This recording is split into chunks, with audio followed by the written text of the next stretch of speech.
Hey everybody, welcome to the Parsons MILVET RallyPoint video series. Today we're going to do something a little bit different. We're going to highlight an organization that's near and dear to my heart and talk about the great and impactful things that they're doing. We're going to try to do this a little bit more often, but this is one of the organizations that we're standing behind right now in Parsons in our MILVET program as well. This is Hesperus. On the line here today, we've got Matt Brogdon, classmate of mine from the Academy and the president of Hesperus. Matt, welcome to the show. Hey, Chuck, thanks a lot. I'm really happy to be here today. You're doing great work at Parsons, and we're really glad to be a part of your efforts there, as well as you partnering with us to take care of the folks that we serve as well. Right on. So what I was planning on doing today was talking first about the background of the challenges and issues that are faced by Native American veterans today, and just slowly unpack those a little bit so people that are listening in can get a little bit more familiar and intimate with those. And then let's talk about Hesperus and how Hesperus is tackling the challenges. So let's just do that. Let's start right now with the challenges and issues that Native Americans are facing today, Matt. Sure. So I think when I started Hesperus, I didn't expect to spend so much time educating people around the state of the Native American community in the United States today, right? And you and I have visited reservations together. We've done some work together. I think what most Americans think is the state or the place where Native Americans are today is very different from reality. When we talk about Native Americans, we talk about 2.9 million folks that claim their heritage as distinctly Native American. There's about double that claim dual heritage, right? So they may be Native American and then primarily something else. But if we look at the population of the United States, just under 2% of the U.S. population claims Native American ancestry. It's not that much. When we look at the number of reservations in the United States, there's around 574 federally recognized tribes. And that could fluctuate a little bit based on executive orders and new recognitions, right? But 574 federally recognized tribes. There are other state recognized tribes that aren't federally recognized, like the Lumbee tribe in North Carolina. There are others. So that's not always the total number of Native American communities. And then if we look at where Native Americans are, they're on reservations, but they're primarily out west in secluded rural environments, though there are a lot of reservations near metro areas, especially in, let's say, the Phoenix or Seattle area, near Portland. But for the most part, Native reservations are in rural areas. To paint a broader picture, every issue that affects underserved communities and rural communities in the United States come together to affect Native American communities. Everything from climate change to water rights. We look at jobs and access to education. You look at broadband connectivity. All of those issues hit the Native American community twice as hard. One, because they're segregated in reservations, and two, because they're in rural environments, right? Oftentimes 2 hours plus away from major cities, right? San Carlos Apache, where we do a lot of work, is an hour and a half from Phoenix. Window Rock, Arizona, the capital of the Navajo Nation, is 4 hours away from Phoenix, or 3 hours away from Albuquerque, right? So we have huge distance issues and things like that plague these communities. I'll take it a subset lower, and we'll look at the Native American veteran community. And currently there are about 24,000 Native Americans serving on active duty. Not a huge number, right? You could fill a college stadium with that number of folks.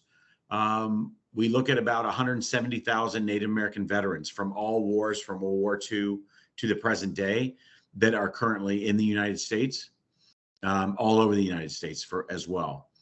Some interesting numbers though, Chuck, and you and I have talked about this. Native Americans serve at the highest rate of any demographic in the United States.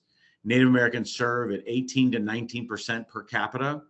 Folks like me and you, white males, we serve at about 13% across the country. So the rates of service for all Native Americans is much higher than any other demographic. And Native American women serve at the highest rates per capita of any group in the United States. So the warrior ethos, that idea of military service, is very strong, even in a community that we wouldn't necessarily think of as being a big supporter of the U.S. military, especially for a lot of historical reasons.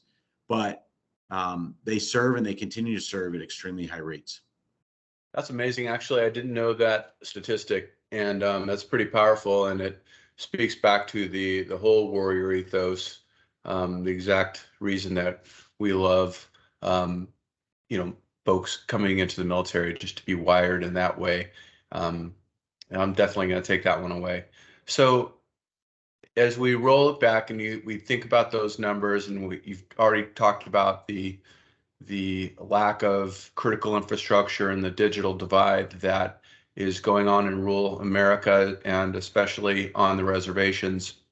How are those impacting Native American veterans, as far as, continuing on being productive parts of society and living comfortable lives? And how do you see that impacting the reality for them? Yeah, so I think what we look at are veterans are leaders in their communities, right? We go into the military, we get trained, we learn a lot of leadership skills, we learn a lot of things just through the culture and the environment, right? A lot of things, you and I could attest to that we were never taught, we absorbed, right? And a lot of those things are fantastic. A few of them aren't good, but most of those are fantastic. The military culture is great at executing and getting things done. So we have a group of folks that are in the military, and this is true of other underserved groups, but it's pronounced in the Native American community. They go in, they get this investment by the government. They get this investment from the Army, the Navy, the Air Force, the Marines, and they're trained. They learn leadership forever, however long they are in, 4 years or 34 years. And it's a huge investment we make in them as a country. And as a reflection of that, they have huge potential.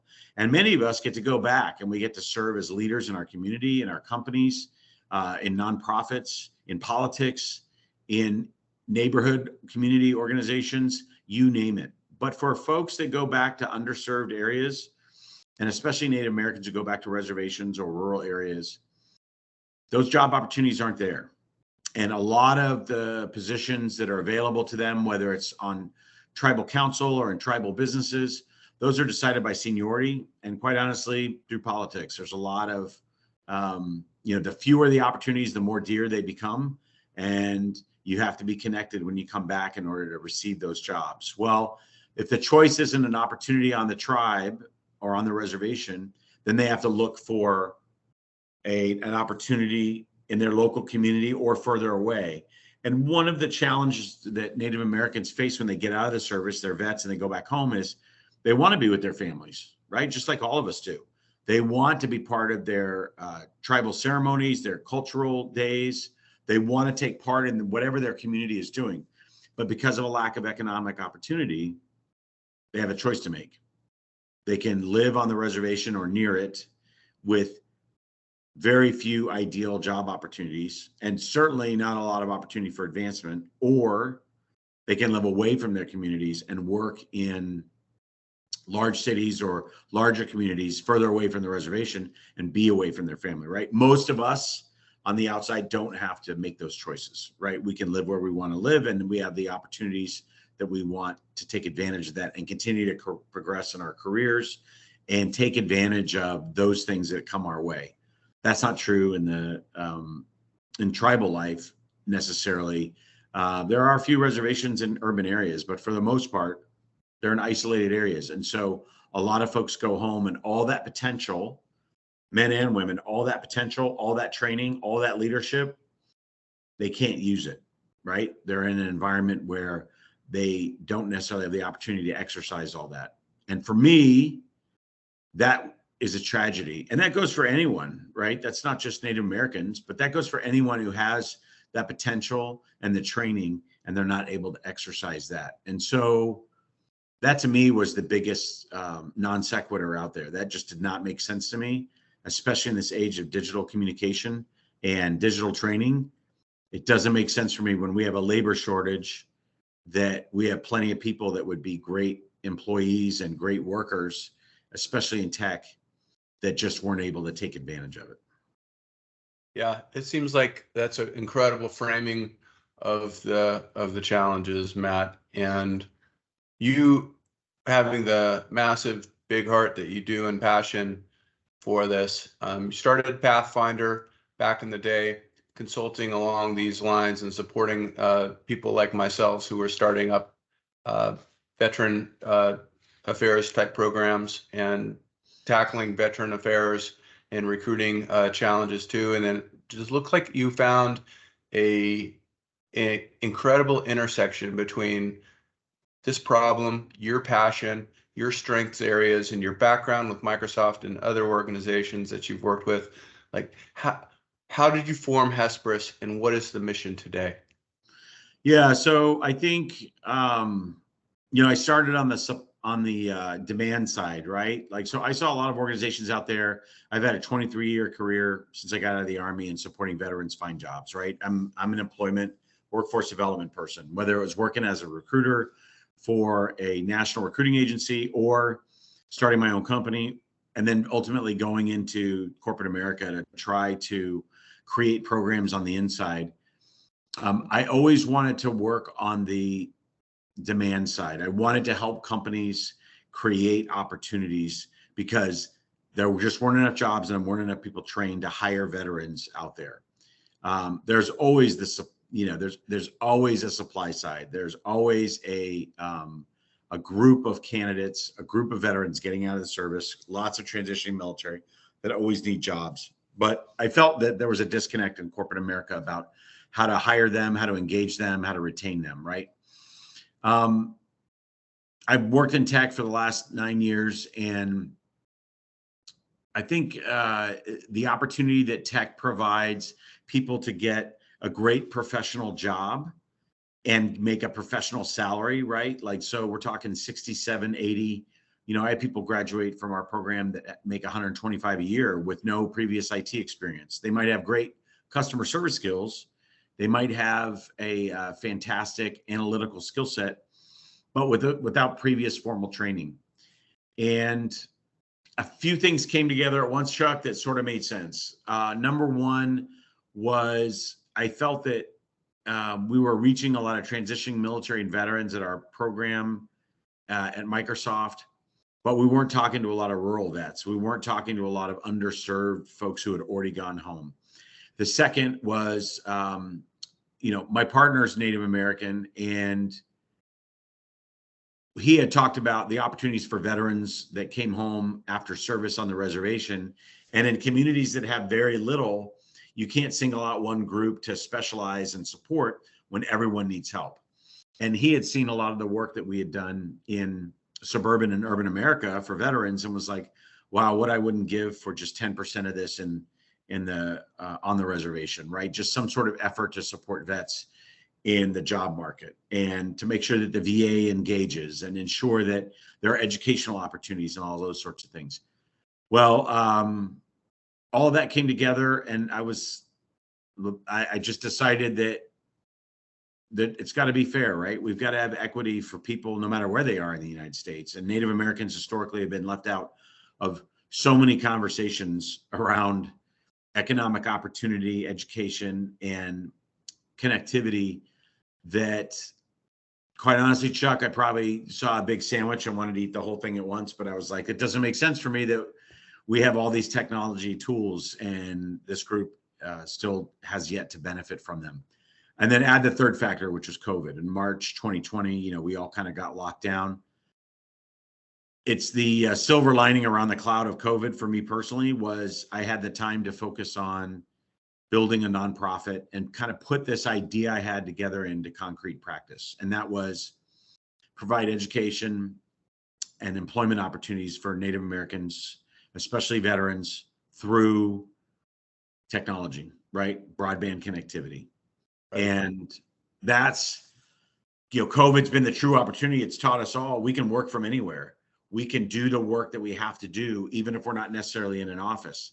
Well, when you open up the possibilities, I kind of liken it to what Uber did. You have all these idle cars, but then you create technology that accesses these cars and drivers, that provides opportunities for them and also meets a need for transportation in the marketplace. Well, if you look at what we're doing at Hesperus, it's about using technology to connect people to create further efficiency and further opportunity for folks that are out there to learn more, to get jobs that previously weren't open to them, and to take advantage of educational opportunities. Chuck, there are 600,000 open IT positions in the United States right now, right?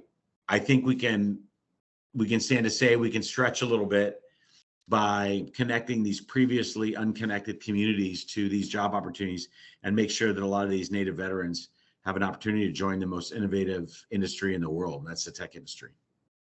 Right. So in addition to the corporate education and the outreach that you've been doing and some of the great sponsors that you have out there, you've created a summit program, and can you explain how it's organized? It seems like Sure. This is your main line of effort right now as far as tackling the technical education that needs to take place.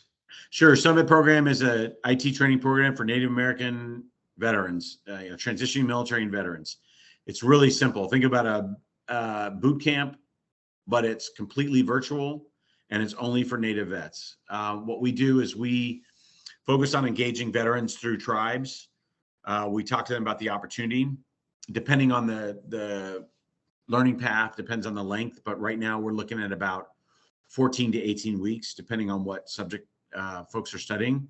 It's basic IT orientation, A+ certifications, Net+ certifications, and Sec+ certifications. So view it as an entry-level stepping stone into the industry, but those salaries are 50, 60, 80K, depending on where you live, right? Those are fantastic salaries.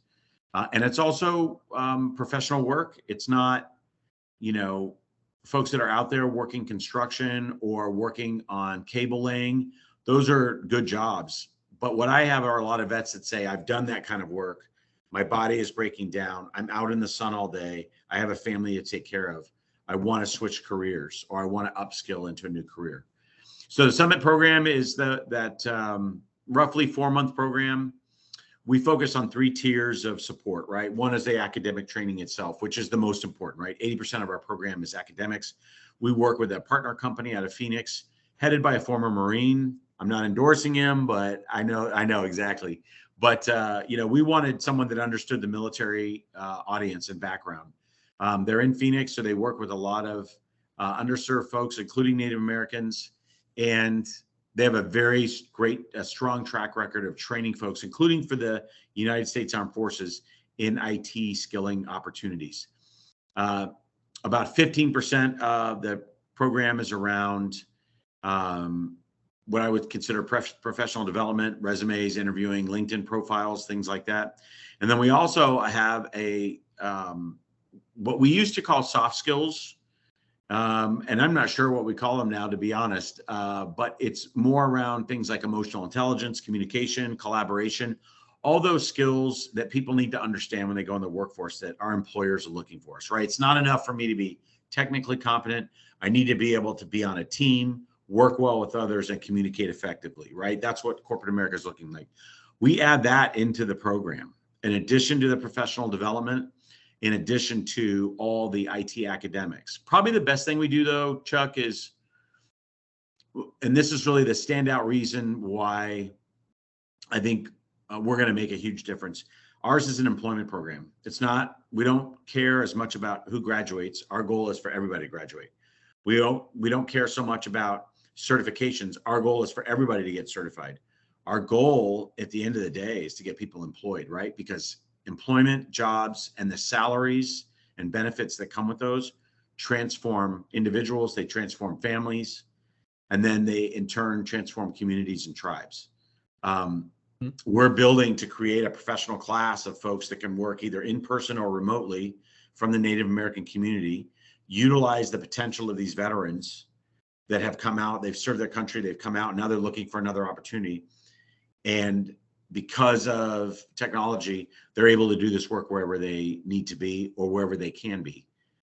That's the opportunity that Summit provides us. It taps into a previously underemployed group And it also strengthens United States industry, because if you work in tech, as you know, at Parsons, you guys are a high-tech company. If I'm in IT, I can work for an IT company like Microsoft, but I can also work for Verizon. I can work for my local hospital, and I can go to work for Procter & Gamble, all of whom, by the way, are partners of ours.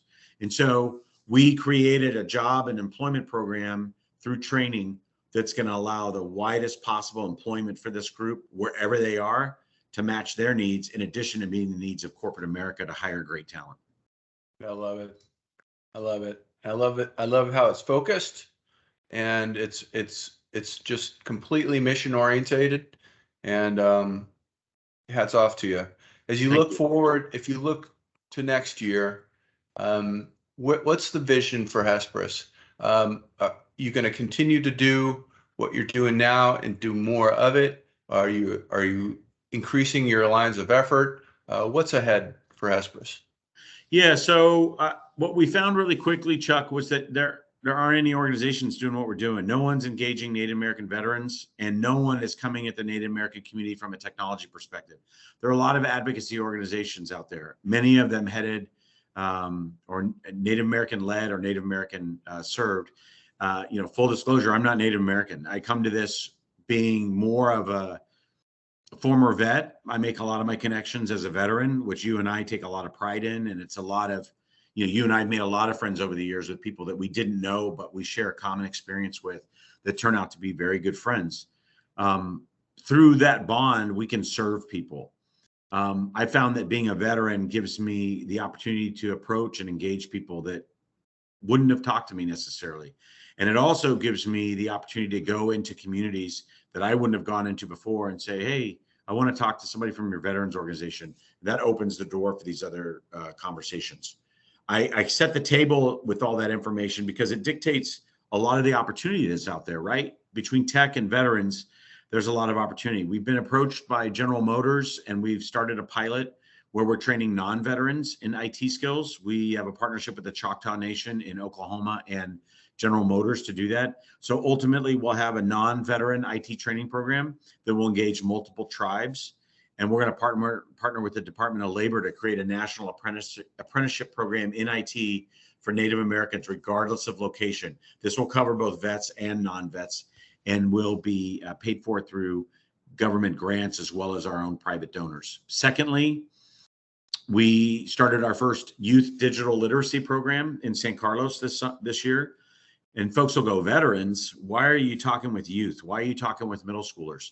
Well, our focus, and that, as you and I have talked about throughout our careers, leadership is very important to us. Well, the next generation of leadership in tribal communities is veterans, and it's also kids. And so we've got to reach the people that can affect change, and that's the next generation of children. We train them in a lot of digital literacy programs. And we also opened our first Native American Girls Who Game chapter at San Carlos. Girls Who Game is a consortium between Microsoft, Intel, and Dell. And it's about creating basically middle school or high school age clubs for kids to learn IT skills, but also in turn using Minecraft, which is a Microsoft game, to use that to build solutions to problems that plague communities, right? A lot of these are around sustainability, food scarcity, climate change, you name it.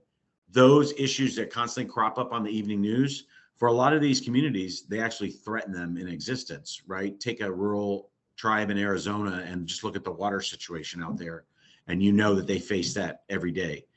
So these Girls Who Game chapters all over the country kind of create solutions using Minecraft to help solve or approach that problem-solving process. Well, Girls Who Game and Dell have partnered with us to create the first chapter solely on a Native American reservation. We launched that in October in September, and we'll begin instruction in November to get those kids. And that's a multi-year investment. We're going to have those kids go through and continue to learn that. And what's exceptional about this, Chuck, is the K through 12 school system on the reservation doesn't have an IT curriculum at all, no matter where you are. So we're basically bringing an IT training program that would, your kids or my kids might find in their local middle school or high school. We're actually the providers of that on this reservation. And we'll expand that over time to other tribes.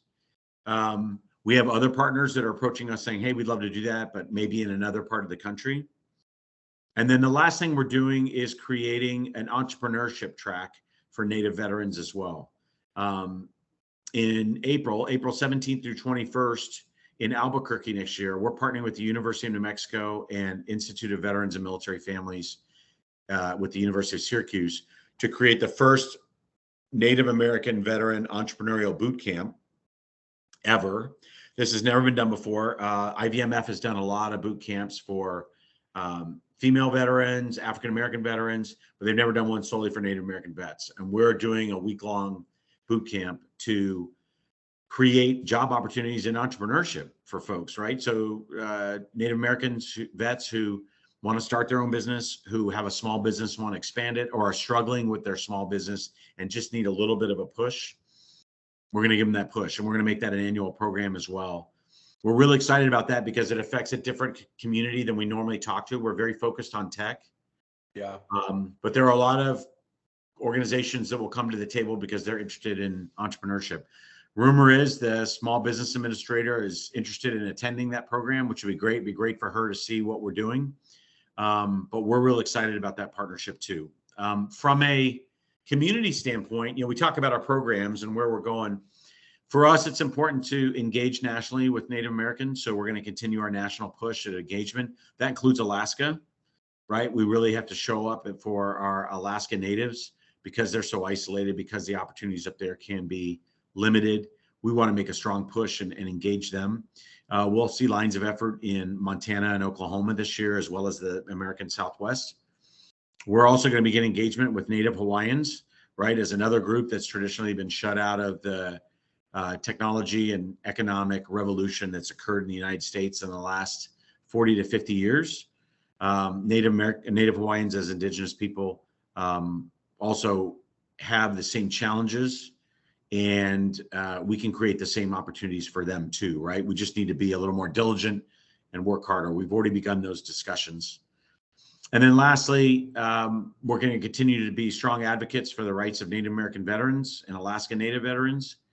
We're going to try to affect policy change, things like VA outreach, rural outreach for these vets.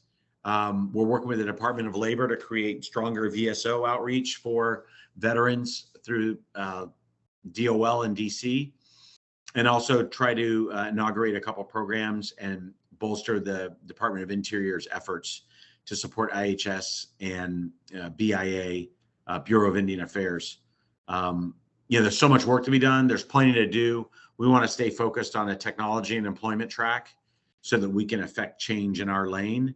But, we're part of a lot of conversations that are bigger than that. And we're constantly finding partners and allies all over the place to help us with our work. That's actually well, first off, Matt, keep doing what you're doing. Your organization is incredible. The passion that you have just absolutely comes right out of the computer. And so I'm so proud it's amazing to see the incredible things that you're doing and the scope of it, and how while it's broadening, it's still very focused on the core challenges. And I love that. And I am just proud to have you as a friend, and to help you in any way that we can from a Parsons MILVET standpoint in this journey. And one of the things that we'll do in the description box is we'll put a link to your website, as well as some other materials that you've assembled that shows what Hesperus is up to and how people and organizations can get involved and be part of this incredible impact that you are making for Native Americans. And Matt, I just want to say thank you so much for your time today. This has been an incredible learning opportunity for me, and I hope others are inspired to get behind Hesperus. And if anything else, I hope that people are inspired to follow their passion and go out and make a difference and make an impact to support people who need it, people who are in underserved communities across the United States or wherever they are. So Matt, thanks so much for your time today, and we'll check back in with you in about 6 months. All right, thanks, Chuck. I really appreciate it. You've been a great ally, I appreciate all the support. And Native American Heritage Month is right around the corner. So get ready. Thanks again. We're ready. See ya.